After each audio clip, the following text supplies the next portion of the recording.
जय हिंद प्यारे बच्चों, क्या हाल चाल है आप लोग का, बताइए।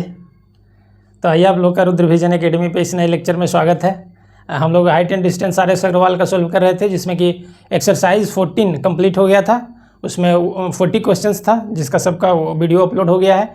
आज उसी चैप्टर का, हाइट एंड डिस्टेंस वाला चैप्टर का ही ऑब्जेक्टिव, ठीक है। तो आइए देखते हैं। इस क्वेश्चन लिखा हुआ है, question number first question height and distance का जो MCQ पार्ट है, ठीक है।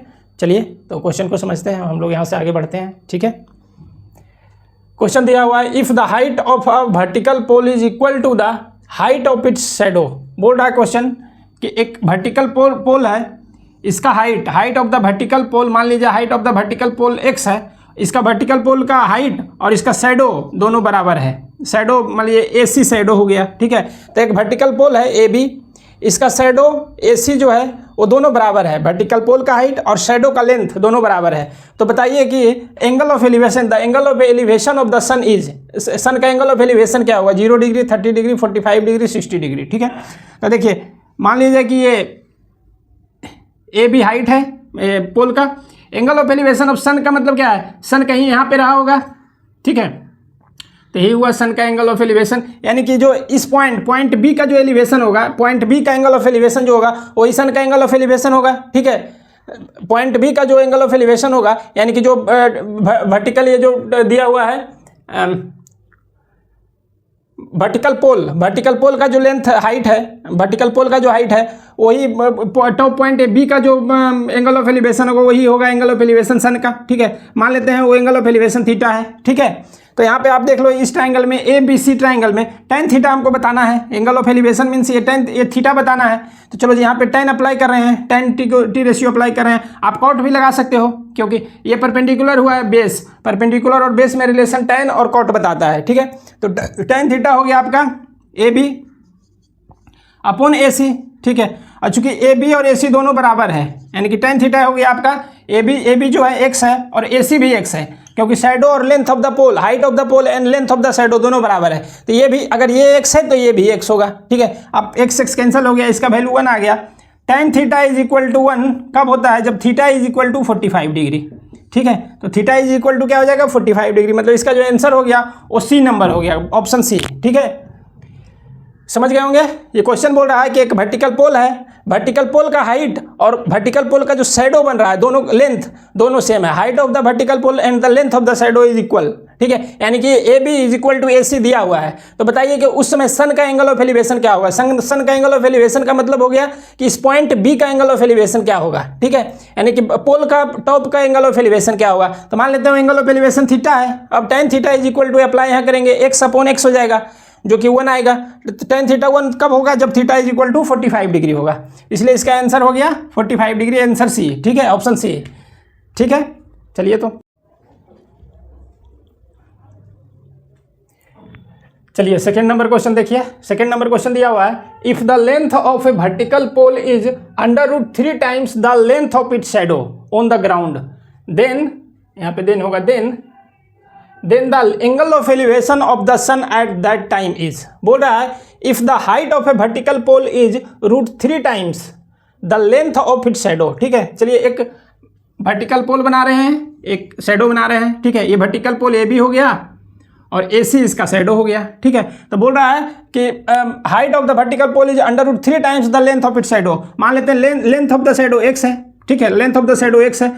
तो वर्टिकल पोल का लेंथ क्या हो जाएगा? √3x हो जाएगा, क्योंकि length height of the vertical pole is √3 times the length of its shadow, है ना। तो शैडो x है, तो वर्टिकल पोल का जो हाइट होगा √3x हो जाएगा, ठीक है। अब बोल रहा है कि angle of elevation of the sun at that time क्या होगा? इस समय जब ये स्थिति हो कि कोई x लेंथ का शैडो बने और उसका जो वर्टिकल टावर का लेंथ हो √3x हो, तो उस समय सन का एंगल ऑफ एलिवेशन क्या होगा? तो सन का एंगल ऑफ एलिवेशन वही होगा जो इस पॉइंट B का एंगल ऑफ एलिवेशन होगा, ठीक है। यानी कि पोल का जो टॉप का एंगल ऑफ एलिवेशन होगा वही सन का एलिवेशन होगा। मान लीजिए ये सन है, तो इसका एंगल ऑफ एलिवेशन वही होगा जो इस पॉइंट B का एंगल ऑफ एलिवेशन होगा। मान लीजिए उस पॉइंट B का एंगल ऑफ एलिवेशन थीटा है, ठीक है। तो आप आइए, यहाँ से आपको परपेंडिकुलर पता है और ये बेस पता है, तो आप tan थीटा अप्लाई कर सकते हो, है ना। हो जाएगा tan theta is equal to ये परपेंडिकुलर AB, ठीक है, अपॉन बेस AC, ठीक है। अब आइए, अब tan theta is equal to हो जाएगा ए बी का वैल्यू √3x है ना, और ए सी का वैल्यू x है, x कैंसिल हो गया, आपका आ गया tan theta is equal to √3 है ना। यहाँ से आप लिख सकते हो tan theta is equal to √3 को लिख सकते हैं tan 60 डिग्री, ठीक है। तो यहाँ से आप कह सकते हो कि theta is equal to 60 degree, ठीक है, theta is equal to 60 degree, क्योंकि tan of theta is equal to tan of 60 degree, that means कि theta is equal to 60 degree, ठीक है। तो इस तरह से यहाँ इसका ऑप्शन जो हो गया सी हो गया, ठीक है। समझ गए होंगे क्वेश्चन, कुछ नहीं है, दिया हुआ कि शैडो का लेंथ का √3 times length of the pole, height of the pole है, शैडो का लेंथ मान लिए x है, तो हाइट ऑफ द पोल हो गया √3x। अब angle of elevation of the sun पूछ रहा है, angle of elevation of the sun का मतलब हुआ इस बी पॉइंट का एंगल ऑफ एलिवेशन निकालना, तो इस एंगल ऑफ एलिवेशन मान लिए थीटा है। अब tan थीटा इसमें अप्लाई किए, tan theta is equal to आ गया √3, जो कि थीटा इज इक्वल टू हो गया 60 डिग्री, ठीक है, समझ गए होंगे। आइए जी थर्ड नंबर क्वेश्चन देखते हैं। थर्ड नंबर क्वेश्चन दिया हुआ है, if the length of the shadow, question दिया हुआ if the length of the shadow of a tower is √3 times the height its height, then the angle of elevation of the sun is. बोल रहा है कि एक tower है, ठीक है, इसका the length of the shadow of a tower is है ना √3 टाइम्स द हाइट, ठीक है, टावर ए भी है, इसका हाइट मान लीजिए x है, तो शैडो का लेंथ बोल रहा है √3 टाइम्स, √3 इंटू x हो जाएगा, ठीक है। मान लीजिए ए भी टावर है, तो बोल रहा है क्वेश्चन कि जो शैडो का लेंथ है √3 टाइम्स है हाइट ऑफ द टावर, ठीक है, तो हाइट ऑफ द टावर मान लेते हैं x है, ठीक है, हाइट ऑफ द टावर मान लिए क्या, लेट कर लिए x है, ठीक है। तो ये जो हो जाएगा शैडो, ये सी शैडो है, शैडो का जो लेंथ हो जाएगा √3 टाइम्स है, क्योंकि शैडो जो है वो √3 times height of the tower है, ठीक है।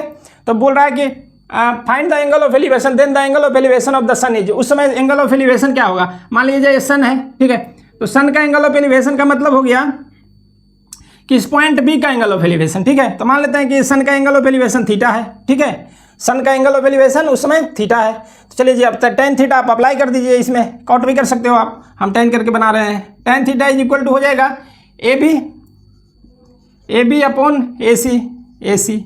चलिए जी यहाँ से आप लिख लोगे ए बी तो x है, माना हुआ है कि x, √3x हो जाएगा ये ए सी, मतलब कि length of the shadow √3x हो गया, x कैंसिल हो गया, आपका आ गया tan theta is equal to 1/√3 है ना। तो यहाँ से आप लिख सकते हो tan theta is equal to 1/√3 का वैल्यू होता है tan ऑफ 30 डिग्री, तो यहाँ से आप बोल सकते हो कि theta is equal to 30 degree है ना, क्योंकि tan of theta is equal to tan of 30 degree, that means कि theta should be equal to 30 degree, theta is equal to 30 degree. आप देख लो ऑप्शन बी है, theta is equal to 30 degree, ठीक है। एक बार फिर से आप इसको देख लीजिए कि बोल रहा है कि length of the shadow is √3 times the height of the tower, height of the tower मान लिया x है, तो शैडो का लेंथ हो गया √3x, ठीक है।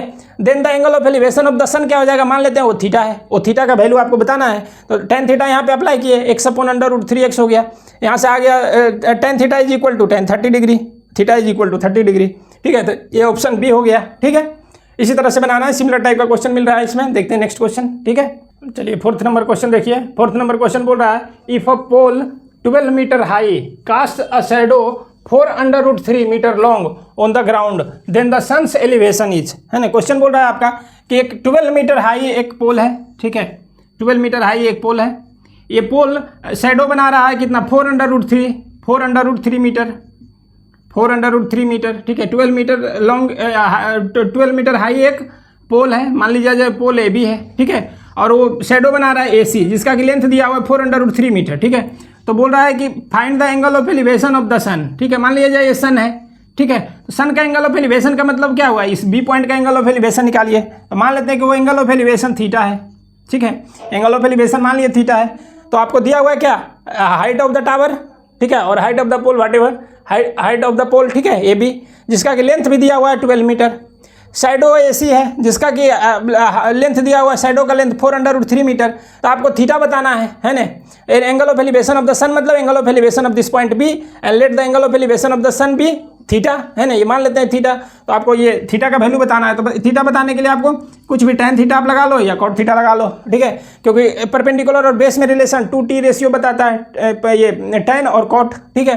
तो tan थीटा हम अप्लाई करके बना रहे हैं, tan थीटा हो जाएगा आपका perpendicular A B upon base A C, ठीक है। अब यहाँ से देखिए tan theta is equal to A B दिया हुआ है 12 और ए सी दिया हुआ है 4√3, है ना, तो ये हो गया 4 3 जा 12, ठीक है। तो यहाँ से आपका आ गया क्या, tan theta is equal to, देखिए तो ये 3/√3 हो गया। यहाँ से थोड़ा सा सिंप्लीफिकेशन पे ध्यान दीजिएगा, ये 3 को हम लिख सकते हैं √3 इंटू √3, है ना, क्योंकि √3 हो जाएगा, तो 3 को हम वैसे लिख दिए हैं, और √3 डिनोमिनेटर में है, ये √3 कैंसिल हो गया, आपका बच गया √3, ठीक है। यानी कि आपके पास आ गया tan theta is equal to √3। तो यहाँ से कह सकते हैं आप कि tan theta is equal to tan theta is equal to tan of 60 degree, क्योंकि √ की जगह पे tan 60 लिख सकते हैं, tan 60 का वैल्यू √3 होता है। तो यहाँ से कह सकते हैं theta is equal to 60 degree, है ना। तो theta is equal to 60 degree हो गया। ऑप्शन देख लो आप, ऑप्शन ए है, ठीक है, ऑप्शन ए है, theta is equal to 60 degree, ठीक है। कुछ नहीं, एक लाइन का क्वेश्चन है, आप इसको वर्बली बना सकते हो, ठीक है। चलिए जी 4 नंबर 5th देखते हैं। चलिए 5 नंबर क्वेश्चन देखते हैं। 5 नंबर क्वेश्चन बोल रहा है the shadow of a 5 metre long stick is 2 metre long, ठीक है, यहाँ तक देखते हैं, ठीक है। बोल रहा है कि एक 5 मीटर लॉन्ग स्टिक है जिसका शैडो 2 मीटर लॉन्ग है, ठीक है। 5 मीटर लॉन्ग स्टिक है जिसका शैडो 2 मीटर लॉन्ग है, ठीक है। 5 मीटर लॉन्ग स्टिक है, मान लेते हैं ए बी स्टिक है और AC इसका शैडो है, ठीक है। फिर से देखो, the shadow of a 5 metre long stick is 2 metre long. Shadow of a 5 metre stick AB stick है, 2 मीटर लॉन्ग इसका शैडो है, ठीक है।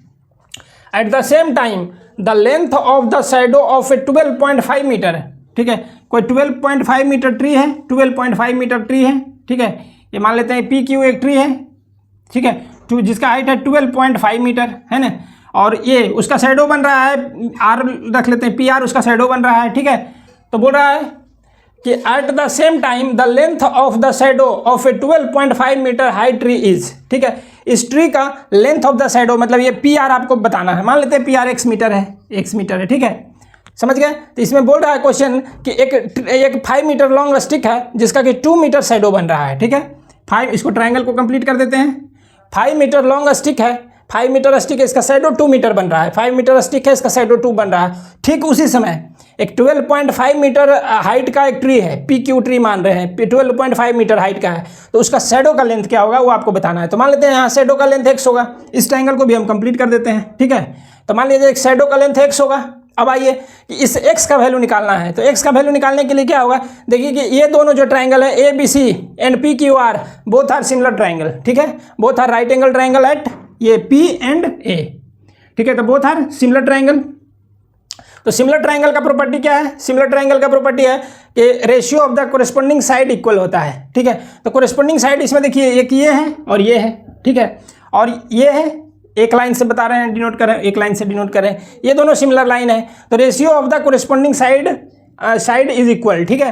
तो चलिए जी, इसमें क्या हो जाएगा आपका AB अपॉन PQ हो जाएगा, आपका AB upon PQ is equal to हो जाएगा आपका AC अपॉन PR, ठीक है। चलिए जी, सबका वैल्यू हमको पता है, AB का वैल्यू पता है, AB दिया हुआ है कितना 5 मीटर, ठीक है। PQ दिया हुआ है कितना 12.5 metre, 12.5 metre is equal to AC दिया हुआ है 2 मीटर, और PR हमको निकालना है जिसको हम x माने हैं। चलो इसको आप सोल्व कर लो, हो गया आपका, ये 5x हो जाएगा, 5x इज इक्वल टू हो जाएगा 2 इंटू 12.5, ठीक है।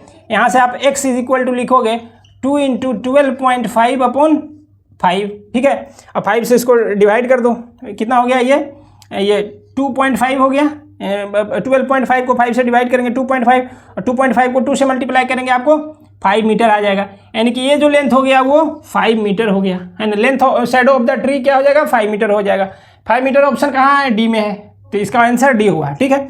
समझ गए होंगे इस क्वेश्चन को। इस क्वेश्चन में क्या है कि फिर से आप देखिए कि इसमें दिया हुआ है AB एक स्टिक है जिसका हाइट 5 मीटर है, लेंथ 5 मीटर है, उसका शैडो 2 मीटर बनता है। ठीक उसी समय एट द सेम टाइम एक ट्री है जिसका कि हाइट 12.5 मीटर है, तो उसका shadow of the length of the shadow क्या होगा ये आपको बताना है। तो मान लेते हैं कि लेंथ ऑफ द शैडो इसका x है ना, ट्री का शैडो का लेंथ क्या है x मीटर है। तो इसमें क्या होगा कि दोनों सिमिलर ट्रायंगल है, ठीक है, दोनों सिमिलर ट्रायंगल है, तो कोरेस्पोंडिंग साइड्स का रेशियोज सेम होगा, यानी कि AB upon PQ is equal to AC upon PR होगा, ठीक है। यहाँ से हम सोल्व करके x का वैल्यू निकाल लिए हैं, जो कि length of the shadow of the tree है, ठीक है। ट्री का शैडो का लेंथ है 5 मीटर, आपका आंसर आया है, ठीक है। तो ये प्रोसेस है कि दोनों सिमिलर ट्रायंगल है तो कोरेस्पोंडिंग साइड्स का रेशियो इक्वल होगा, तो वहाँ से हम निकाले हैं, ठीक है। समझ गए होंगे, थोड़ा सा 2 मिनट 1 मिनट का बाद में लास्ट में समरी दे रहे हैं, ठीक है। चलिए जी 5 नंबर हो गया, 6 नंबर देखते हैं। चलिए 6 नंबर क्वेश्चन देखते हैं। 6 नंबर क्वेश्चन बोल रहा है a ladder makes an angle of 60 degree with the ground when placed against a wall. ठीक है, यहाँ पे बोल रहा है कि एक वॉल है, ठीक है, और वॉल के अगेंस्ट प्लेस किया गया एक लैडर जो कि ग्राउंड से 60 डिग्री का एंगल बनाता है। ठीक है, एक वॉल है, मान लेते हैं वॉल जो है ए बी है। ठीक है, वॉल के अगेंस्ट एक लैडर रखा गया है, वॉल के अगेंस्ट एक लैडर रखा गया है, तो लैडर जो है ग्राउंड से 60 डिग्री का एंगल बनाते हैं। मान लीजिए सी पॉइंट पे उसका फुट है, लैडर का फुट है 60, ये सी पॉइंट पे। ठीक है, तो यहाँ पे जो एंगल बना रहा है ये 60 डिग्री बना रहा है। ठीक है, when placed against the wall. ठीक है, यहाँ तक हो गया clear. If the foot of the ladder is 2 metre away from the wall, बोल रहा है कि ये जो लैडर का फुट है, ये पॉइंट सी, ये 2 metre away from the wall है। वॉल ए बी है, ए बी से 2 मीटर अवे है, यानी कि ये वाला लेंथ 2 मीटर हो गया। ठीक है, the length of the ladder is, आपको लैडर का लेंथ बताना है, तो कुछ नहीं है इसमें। आपका ट्राइंगल ए बी सी में एक राइट एंगल ट्राइंगल है, क्योंकि वॉल परपेंडिकुलर होता है। ठीक है, ग्राउंड पे परपेंडिकुलर होता है, तो ये right angle triangle A B C. ठीक है, इसमें आपको ये ए बी परपेंडिकुलर है, ए सी बेस है, और ये ए बी सी आपका हाइपोटेन्यूज है। आपको लेंथ ऑफ द हाइपोटेन्यूज बताना है, जो लेंथ ऑफ द लैडर के बराबर है। ठीक है, तो लेंथ ऑफ द हाइपोटेन्यूज बताना है। आपको बेस पता है, एंगल पता है, तो देखिए आप हाइपोटेन्यूज एंगल और बेस में रिलेशन कौन सा टी रेशियो बताता है। हाइपोटेन्यूज एंगल और बेस में रिलेशन 2 टी रेशियो बताता है। पहला कॉस थीटा जो होता है बी अपॉन एच, दूसरा कॉस का उल्टा सेक थीटा जो होता है एच अपॉन बी। ठीक है, तो इस 2 में से किसी को आप एक का अप्लाई कर दो। चलो हम सेक का लगा देते हैं। ठीक है, इसमें सेक 60 डिग्री इन ट्राइंगल एबीसी में क्या हो जाएगा, सेक 60 डिग्री जो हो जाएगा आपका हाइपोटेन्यूज हो जाएगा बीसी, बीसी जो है वो लेंथ ऑफ द लैडर के बराबर है, और बेस हो जाएगा एसी। ठीक है, बीसी अपॉन एसी, और सेक 60 कितना हो जाएगा, कॉस 60 के उल्टा होगा। कॉस 60 कितना होता है 1/2 होता है, तो सेक 60 कितना हो जाएगा 2 हो जाएगा। ठीक है, ये आपका हो गया बीसी बीसी बीसी। चलो बीसी हमको पता करना है, और एसी दिया हुआ है आपका 2 मीटर। ठीक है, बेस ऑफ द ये ट्राइंगल का बेस जो दिया हुआ है 2 मीटर। ठीक है, तो यहाँ से देखिए तो आप B C is equal to 2 × 2 4 metre हो गया, 4 मीटर हो गया। ठीक है, तो 4 मीटर जो भी ऑप्शन है आप लगा लो, CBSE में पूछा हुआ क्वेश्चन है। ठीक है, तो इस तरह से आपको बनेगा, आप cos 20 में अप्लाई कर सकते हो। ठीक है, cos 60 अगर अप्लाई करोगे, देख लो आप cos 60 करोगे तो क्या हो जाएगा, base upon perpendicular, base upon hypotenuse हो जाएगा, यानी कि AC अपॉन BC हो जाएगा। cos 60 का मान हो जाता है 1/2 इज इक्वल टू AC का वैल्यू आ गया आपका 2 मीटर दिया हुआ है, 2 दिया हुआ है 2 मीटर, और जो BC हमको निकालना है, तो यहाँ से देखिए तो BC इज इक्वल टू हो जाएगा 2 × 2 क्रॉस मल्टीप्लिकेशन करेंगे तो 4 मीटर हो गया। ठीक है, तो BC is equal to 4 metre यहाँ से भी आ गया, BC इज इक्वल टू 2 भी आप कॉस लगाओ या सेक लगाओ, दोनों का आंसर सेम आ रहा है। ठीक है, तो चलिए 4 मीटर इसका आंसर हुआ है। ठीक है, चलिए 7 नंबर क्वेश्चन देखते हैं। 7 नंबर क्वेश्चन बोल रहा है a ladder 15 metre long makes an angle of 60 degree with the wall, with the wall, find the height of the point where ladder touches the wall. बोल रहा है देखिए कि एक लैडर है, कोई एक वॉल है। ठीक है, और ये 15 मीटर लॉन्ग लैडर है, 15 मीटर लॉन्ग लैडर है। ठीक है, ए भी मान लिया जाए वॉल है, और ये BC लैडर है, या C भी बोल लो लैडर है। ठीक है, तो ये लैडर 15 मीटर लॉन्ग, 15 मीटर लंबा एक लैडर है। ठीक है, long, makes an angle of 60 degree with the wall. ये वॉल ए भी है, इससे 60 डिग्री का एंगल बनाता है, 60 डिग्री का एंगल बनाता है विद द वॉल, है ना।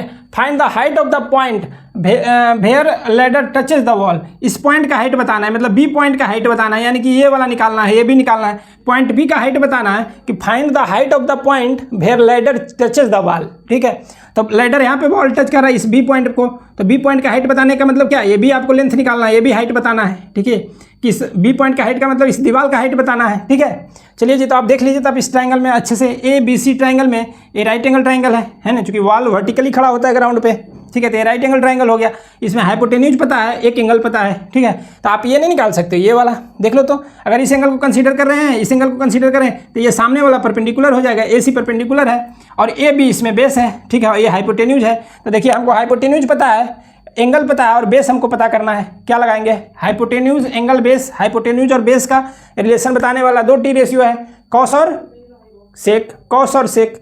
चलो जी, कॉस ये लेते हैं, कॉस 60 लेते हैं, कॉस 60 डिग्री जो हो जाएगा आपका, ये बेस हो गया AB जो कि आपको निकालना है, और ये हाइपोटेन्यूज हो गया BC। अब आइए, कॉस 60 का वैल्यू होता है 1/2। ठीक है, AB तो हमको निकालना ही है। ठीक है, BC का वैल्यू 15 दिया हुआ है, तो देखिए यहाँ से AB क्या हो गया, AB जो हो गया ये 15 अपॉन 2 मीटर हो गया, 7.5 मीटर हो गया, और 15/2 मीटर ये वाला दिया है C number question, C number option. ठीक है, आपका ए बी क्या हो गया, height of the point where ladder touches the point, that point is B and the height of the point B means height of A B, height of the wall. ठीक है, तो height of the wall कितना आ गया, A B 15/2 metre. ठीक है, समझ गए होंगे। चलिए, तो 7 नंबर कंप्लीट हुआ, 8 देखते हैं। चलिए 8 नंबर क्वेश्चन देखिए। 8 नंबर क्वेश्चन बोल रहा है from a point on the ground 30 metre away from the foot of a tower. ठीक है, बोल रहा है कोई एक टावर है ए बी, इससे 30 मीटर अवे। ठीक है, फिर से देखिए, from a point on the ground 30 metre away from the foot of a tower the angle of elevation of the top of the tower is 30 degree. है ना, कोई टावर ए बी है, इसके फुट ए से 30 मीटर अवे कोई point है सी, यहाँ से सी से एंगल ऑफ एलिवेशन जो है पॉइंट बी का, यानी कि टॉप ऑफ द टावर का एंगल ऑफ एलिवेशन जो है वो दिया हुआ है कितना, 30 डिग्री। ये दिया हुआ है 30 डिग्री। ठीक है, और कितना मीटर अवे है, ये पॉइंट है, ये 30 मीटर अवे है, 30 मीटर अवे। तो पूछ रहा है कि height of the tower is, the height of the tower is. ठीक है, तो क्वेश्चन फिर से आप एक बार देखिए, from a point on the ground 30 metre away from the foot of a tower. एक पॉइंट को है सी जो टावर ए बी के फुट से 30 मीटर अवे है, मतलब कि ए सी जो हो गया वो 30 मीटर हो गया। ठीक है, यहाँ से इस पॉइंट सी से एंगल ऑफ एलिवेशन जो टावर का टॉप है पॉइंट बी, उसका एंगल ऑफ एलिवेशन 30 डिग्री है। ठीक है, तो बताइए कि हाइट ऑफ द टावर क्या होगा, ये वाला एच मान लेते हैं इसको, हाइट ऑफ द टावर क्या होगा, एच लेट कर लेते हैं। तो एच आपको निकालना है, एच कितना मीटर होगा। ठीक है, तो सिंपल है, थीटा एंगल दिया हुआ है, बेस दिया हुआ है, परपेंडिकुलर इसमें ए बी परपेंडिकुलर हो गया, आपको परपेंडिकुलर निकालना है।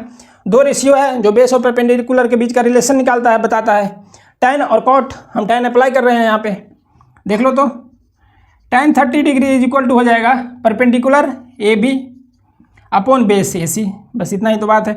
tan 30 का वैल्यू आप लोग जानते हो 1/√3 होता है। ए बी हमको एच मान लिए हैं और ए सी दिया हुआ है 30 मीटर। ठीक है, आप यहाँ से आप करोगे h इज इक्वल टू लिख सकते हो, h√3 is equal to 30 means h is equal to 30/√3। √3 से आप ऊपर नीचे मल्टीप्लाई कर दो, √3 से ऊपर और √3 से नीचे मल्टीप्लाई करेंगे तो देखिए तो ऊपर हो जाएगा 30√3 और डिनोमिनेटर में हो जाएगा 3 से 30 को कैंसिल करेगा, हो जाएगा आपका 10√3 metre, 10√3 metre. h is equal to कितना आ गया, 10√3 मीटर। ठीक है, ये तो आपको निकालना है, समझ गए होंगे। चलिए, तो 8 नंबर कंप्लीट हो गया, 9 देखते हैं। चलिए 9 नंबर क्वेश्चन देखते हैं। 9 नंबर क्वेश्चन बोल रहा है the angle of depression of a car parked on the road from the top of a 150 metre high tower is 30 degree. ठीक है, यहाँ तक देखते हैं। बोल रहा है कि एक 150 मीटर हाई एक टावर है, 150 मीटर हाई एक टावर है। इस टावर के टॉप से कोई रोड पे पार्क्ड एक कार है, कार मान लीजिए सी पे है। ठीक है, ये टावर का टॉप यहाँ से बी से, ए बी टावर है, टावर के टॉप बी से एंगल ऑफ डिप्रेशन कार का, जो कार सी पे पार्क्ड है, रोड के पॉइंट सी पे पार्क्ड है, उस कार का जो एंगल ऑफ डिप्रेशन वो कितना है, 30 डिग्री दिया हुआ है। ठीक है, तो मान लीजिए एंगल ऑफ डिप्रेशन क्या होगा, इस पॉइंट से हॉरिजॉन्टल के पैरेलल एक लाइन खींचेंगे जो बी से जाएगा, है ना, जहाँ से देखा जा रहा है। ठीक है, और उस पॉइंट से होते हुए एक पैरेलल लाइन खींचेंगे ग्राउंड के पैरेलल, बी से होते हुए एक लाइन खींचेंगे ग्राउंड के पैरेलल, और इसके बीच ये पैरेलल लाइन और angle of line of side B C है, इसके बीच जो एंगल बनेगा उसको बोलेंगे क्या, एंगल ऑफ डिप्रेशन। ठीक है, तो एंगल ऑफ डिप्रेशन ये 30 डिग्री है, चूंकि ये दोनों पैरेलल है, ये दोनों पैरेलल है, और देखिए तो ये वाला अल्टरनेट एंगल है, तो ये वाला भी 30 डिग्री हो जाएगा। ठीक है, ये वाला भी 30 डिग्री हो जाएगा, ये दोनों पैरेलल है, ये 30 है, ये ट्रांसवर्सल है, तो ये वाला भी 30 हो जाएगा। ठीक है, और हाइट ऑफ द ये टावर दे दिया है 150 मीटर, तो आपको बताना है क्या, the distance of the car from the tower. इस टावर से मतलब ए बी जो टावर है, इससे डिस्टेंस कार का क्या है, मतलब कि ए सी निकालना है आपको, है ना। Distance of the car from the tower जो है वो ए सी के बराबर है, क्योंकि कार जो है सी पॉइंट पे पार्क्ड है। ठीक है, तो ये आपको सी निकालना है, पॉइंट मतलब ए सी डिस्टेंस निकालना है। सिंपल है, ए बी सी ट्राइंगल में आप देख लो, ए बी सी ट्राइंगल में आपको परपेंडिकुलर पता है, एंगल पता है आपको, ये ए सी मतलब बेस निकालना है। ठीक है, तो हम tan थीटा अप्लाई करेंगे इसमें, tan या cot हम tan अप्लाई करके बनाते हैं। चलिए tan 30 जो हो जाएगा ए बी हो जाएगा, ए बी अपॉन ए सी हो जाएगा। tan 30 का वैल्यू होता है 1/√3 और ए बी है जो 150 के बराबर है, 150, और ए सी आपको निकालना है। ठीक है, तो देख लो यहाँ से जो ए सी हो गया 150 √3 हो जाएगा, √3 मीटर हो गया, है ना। ये क्रॉस मल्टीप्लीकेशन होगा, ए सी इंटू 1 होगा is equal to A C, is equal to हो जाएगा 150√3, है ना, √3, तो आपका 150 √3 मीटर हो जाएगा, यानी कि distance of the car from the tower हो गया 150 √3 मीटर, 150 √3 मीटर, ठीक है। ये वाला हो गया AC जो डिस्टेंस हो गया वो 150 √3 मीटर हो गया। आप देख लो ऑप्शन 150 √3 मीटर, ऑप्शन बी हो गया, ठीक है। तो इस तरह से आपको ये जो क्वेश्चन है इसको डायग्राम बनाना है, डायग्राम से जो बोल रहा है वो निकाल लेना है टी रेशियो का यूज करके। चलिए जो 9 नंबर कंप्लीट हुआ, देखते हैं नेक्स्ट। चलिए 10 नंबर क्वेश्चन देखिए। 10 नंबर क्वेश्चन में बोल रहा है कि a kite is flying at a height of 30 metre from the ground, ठीक है। कोई काइट है जो फ्लाई कर रहा है ग्राउंड से 30 मीटर हाइट पे, ठीक है। मान लीजिए ये बी पॉइंट पे कोई काइट है, ठीक है, बी पॉइंट पे कोई काइट है जो 30 मीटर हाई है, 30 मीटर हाई है। फिर से देखिए, a kite is flying at a height of 30 metre from the ground. एक काइट है जो ग्राउंड से 30 मीटर हाइट पे फ्लाई कर रहा है, मान लेते हैं बी पॉइंट पे काइट है, ठीक है। आगे देखिए, the length of the string from the kite to the ground is 60 metre. ये जो इस काइट को उड़ाने वाला जो ये स्ट्रिंग है इसका ये ग्राउंड से कुछ ये जो ग्राउंड से जो इसका लेंथ है, मतलब अगर मतलब सी पॉइंट के ग्राउंड से काइट को उड़ा रहा है, जो स्ट्रिंग है इसका लेंथ जो है 60 मीटर है, 60 मीटर है, ये लेंथ ऑफ द स्ट्रिंग है, ठीक है। So assuming that there is no slack in the string, slack का मतलब वो स्ट्रिंग जो है रस्सी कहीं ढीला नहीं, no slack in the ground, ठीक है, in the string. The angle of elevation of the kite at the ground is, आपको बताना है कि एक काइट जो पॉइंट बी पे फ्लाई कर रहा है उसका ग्राउंड से मतलब इस पॉइंट से एंगल ऑफ एलिवेशन क्या होगा, है ना। एंगल ऑफ एलिवेशन क्या होगा इस काइट का, जो कि पॉइंट बी पे at height 30 metre from the ground वो फ्लाई कर रहा है, ठीक है। तो अब देखिए इस ट्राइंगल को हम एनालाइज करते हैं। ये ट्राइंगल आपका एक राइट एंगल ट्राइंगल है, ठीक है, ABC, जिसमें कि आपको ये अगर इस एंगल को हम कंसीडर करें तो सामने वाला ये परपेंडिकुलर हो गया, मतलब AB आपका परपेंडिकुलर है, हाइपोटेन्यूज आपको दिया हुआ है, ठीक है, BC जो कि लेंथ ऑफ द स्ट्रिंग है, ठीक है। तो आपको ये एंगल थीटा बताना है, यानी कि काइट का angle of elevation from the ground बताना है, थीटा, ठीक है। तो थीटा बताने के लिए यहाँ पे आपको हाइपोटेन्यूज और परपेंडिकुलर है, हाइपोटेन्यूज और परपेंडिकुलर के बीच जो रिलेशन बताता है वो साइन और कॉसेक बताता है, साइन और साइन का उल्टा कॉसेक बताता है, ठीक है। तो हम वो साइन अप्लाई करेंगे या कॉसेक अप्लाई करेंगे। चलिए साइन हम अप्लाई कर रहे हैं, तो देखिए तो साइन थीटा जो हो जाएगा, साइन थीटा आपका हो गया क्या, ये परपेंडिकुलर अपॉन हाइपोटेन्यूज होता है, परपेंडिकुलर इसमें AB है और हाइपोटेन्यूज BC है। साइन थीटा तो हमको पता ही करना है। साइन थीटा जो हो गया आपका, ये AB कितना है 30 मीटर और AC कितना है, BC कितना है 60 मीटर, ठीक है। यहाँ से कैंसिल करके आपका ये 2 हुआ, 32 जा 60, है ना। तो ये हो गया 1/2, यानी कि साइन थीटा जो हो गया, साइन थीटा हो गया 1/2, 1/2 जो होता है वो साइन 30 के बराबर होता है, साइन 30 का वैल्यू 1/2 होता है। तो इधर देखिए तो sine of theta is equal to sine of 30 degree, that means कि theta should be equal to 30 degree. तो आपका जो एंगल ऑफ एलिवेशन आ गया काइट का फ्रॉम द ग्राउंड 30 डिग्री हो जाएगा। ये थीटा बराबर यहाँ पे कितना हो जाएगा 30 डिग्री हो जाएगा, ठीक है। कहाँ ऑप्शन, ये B नंबर ऑप्शन दिया हुआ है, theta is equal to 30 degree, ठीक है। तो चलिए ये 10 क्वेश्चन तक 1 to 10 इसमें रहने देते हैं, अब 15 क्वेश्चन और इसमें बचा हुआ है। अगर आगे करते हैं तो फिर ये ज़्यादा लॉन्ग लेक्चर ही हो जाएगा, ठीक है, कुछ 1 घंटा प्लस का चला जाएगा, ठीक है। तो इसको यहीं पे कंप्लीट करते हैं, ठीक है। और जो 15 to 11 to 25 नेक्स्ट लेक्चर में आप लोग को प्रोवाइड कर देंगे, ठीक है। इस 10 को देखिए आप, ठीक है, आगे बना के आप लोग को अपलोड करेंगे, ठीक है। तो चलिए इस लेक्चर को यहीं पे कंप्लीट करते हैं। नेक्स्ट लेक्चर में आपको 11 से 25 तक कंप्लीट सोल्यूशन मिल जाएगा हाइट एंड डिस्टेंस का, ठीक है। चलिए तो इस लेक्चर को यहीं पे कंप्लीट करते हैं। चलिए thank you for watching this lecture and do subscribe this channel, like the video, ठीक है, शेयर टू योर फ्रेंड्स, ठीक है। तो चलिए, ठीक है, जय हिंद।